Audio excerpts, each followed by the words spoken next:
May the peace of the Lord be with each and every one of you. And thank you for tuning in today. Our topic today is about fear. There are 5 questions we're going to ask. Let's start with the first one. What are people afraid of? What are you afraid of? Is there any time where fear is good? Is there anyone in the Bible who was afraid? How do we avoid fear? Going back to the first point, what are people afraid of? I would say snakes and insects, Being alone, death, sickness, losing job, a roller coaster, getting sick, disappointing their family, failure, not being able to have kids, not having healthy kids, having a relationship end, earthquake, water. public speaking, and there are too many other things that people are afraid of. So now let's take a second to think. What is your biggest fear? Maybe you have more than one. What are they and why are you afraid of them? Fear can make us crippled. There are a lot of things that we can lose because we have fear. But the third one that we asked was, is there any time where fear is good? What do you think, Fred? I think there are plenty of times where fear is good. Our own bodies respond to fear automatically. Our fight or flight response is God's innate gift to save ourselves when we should be afraid. Fear can protect us from danger or something that can hurt us. Also, fear can show us our limitations. We shouldn't do things that we are not capable to do. So going back to question number 4, who are some people in the Bible that were afraid? The first person we can talk about was the first person who was ever created, Adam. As soon as he saw God and realized that he had made a mistake, he was so afraid that he tried to hide from the Lord. And this fear from Adam went from generation to generation, and each and every one of us till now, we are all afraid. One person that I would like to mention is Elijah. In 1 Kings chapter 18, Elijah was against 450 people that were prophets for Baal. He was the only prophet for God. And he stood in front of them and challenged them. After the challenge, he killed all of them. You can see how strong and mighty warrior he is. And he had an amazing faith. But right after that, Jezebel made him have a lot of fear. And he said to God, I don't want to leave. Just kill me, Lord, before Jezebel kills me. Can you imagine? He was against 450 people. He was very strong. When Jezebel said something to him that she's going to kill him, he was terrified.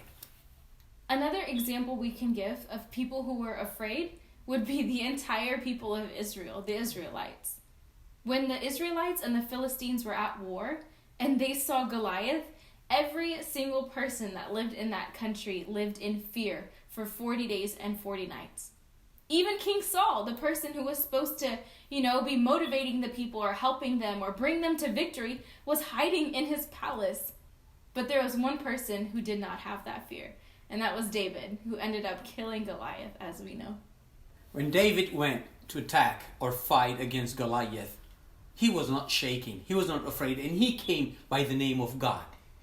Trust me, if there was another person who would stand like David, the victory would have been his. Yeah. Really. But everybody was scared.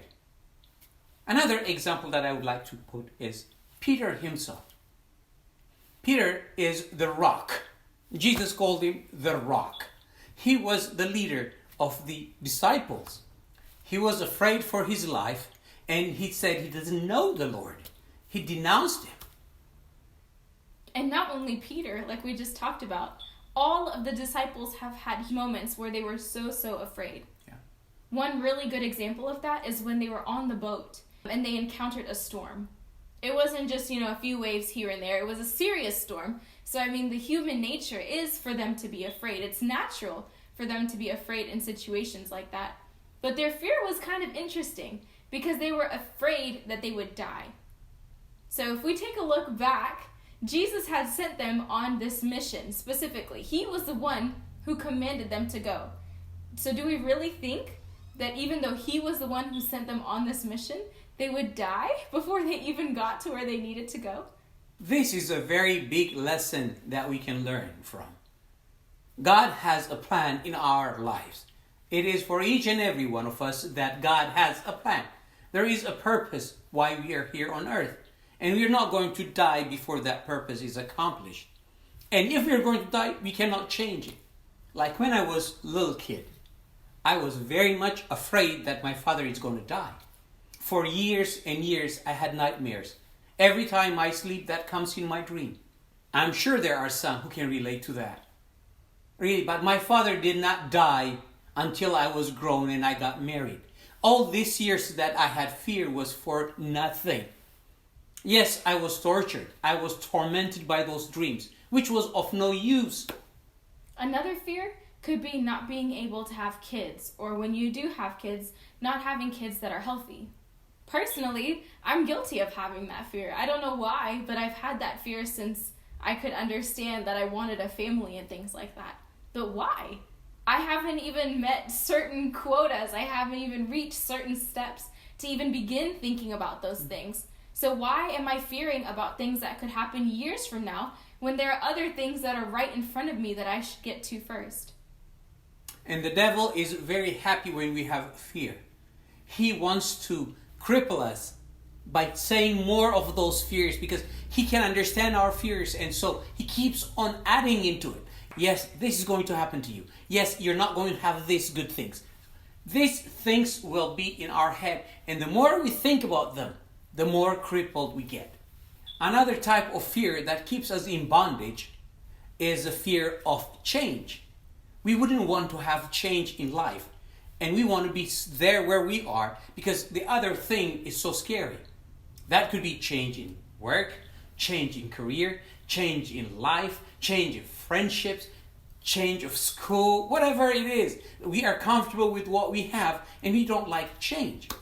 There is one quote that I like from Henry Ford, which goes, "One of the greatest discoveries a man makes, one of his great surprises, is to find he can do what he was afraid he couldn't do." So there are things that we feel that we are afraid we cannot do it. In fact, that's a surprise that we can do it. If we know that we can do it, it is also a surprise for us. So this leads us to the last question. Question number 5. How do we avoid fear in our lives? How do we prevent it from crippling us, from holding us hostage? And how do we tackle that fear and become conquerors of our own life? One of the ways we can do this is by being very mindful about what we're feeding ourselves, what we're putting into our minds constantly throughout the day. If I'm sitting there and throughout the entire day, I'm just telling myself and feeding myself that I'm not good enough, that I can't do this, that I'm afraid of this, it truly does become my reality. But if I'm mindful and if I'm feeding myself the truth, and if I'm feeding myself good things and good thoughts, then that's exactly what I will begin to reflect. So one thing I actually ended up doing personally was writing down 25 truths that I knew to be true about myself. Not that I came up with, not that I was feeling one particular day, but 25 biblical truths that I know to be true. And each morning, when I would wake up and each evening before I'd go to sleep, I'd look at myself in the mirror and say, "Frey, you are this, and this." There were a lot of things changing around me, so I was afraid. I had just graduated from school, didn't really know exactly what my next steps would be, and so I began to feed myself all of these lies, but once I became aware that I was doing that, I found a way to combat those thoughts. The Bible tells us that we are more than conquerors. There are conquerors, right? To be a conqueror by itself is a higher level, but the Bible is telling us that we are more than conquerors. Yeah. Conquerors don't have fear. So whatever we feed ourselves, we will be. And if we feed ourselves with the biblical truth, that's how strong we'll be. Then will be another step to take an action. You just sit down and just meditate the word may not be of help. Whatever we learn, then we take it into action. So how am I going to be more than a conqueror in life? How am I going to excel is a really serious thing. There are a lot of people who are really afraid of many things, and then they are crippled. If other people are doing it, how can you not do it when the Lord is with you? When you are more than a conqueror? If other people are doing and succeeding here, how can I not do it when the Almighty Lord is my helper? Psalms is a beautiful book. Not just because it's poetic or was written to be almost like a song or paints beautiful pictures in our mind, but because if you truly understand the background of who wrote it and where he was in his life, it just really makes you appreciate everything he was saying. David was running for his life when he was writing this book. He was hiding from people who were trying to kill him. In Psalms 27:1, it says, "The Lord is my light and salvation. Whom shall I fear? The Lord is the stronghold of my life. Of whom shall I be afraid?" So it's so incredible, like I said, to take a step back and realize where David was in his life when he was writing all of these things. He wasn't sitting on his throne all high and mighty. He was literally so afraid, but still knew where his confidence was and what he could lean upon when he was afraid. In summary, we want to remind you all that fear is a completely natural response. In fact, it's a God-given response. So we can't beat ourselves up about being afraid, or being afraid doesn't mean that you necessarily lack faith. It just means that you're afraid of the situation because you don't know what's going to happen. So fear itself is not the crime, but it's what are you doing about that fear? How are you conquering that fear? Are you shifting your focus away from that fear?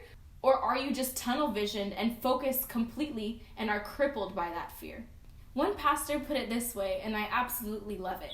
He said that we're allowed to say we're afraid because, like we said, it's a God-given response or a God-given emotion, but I still trust God.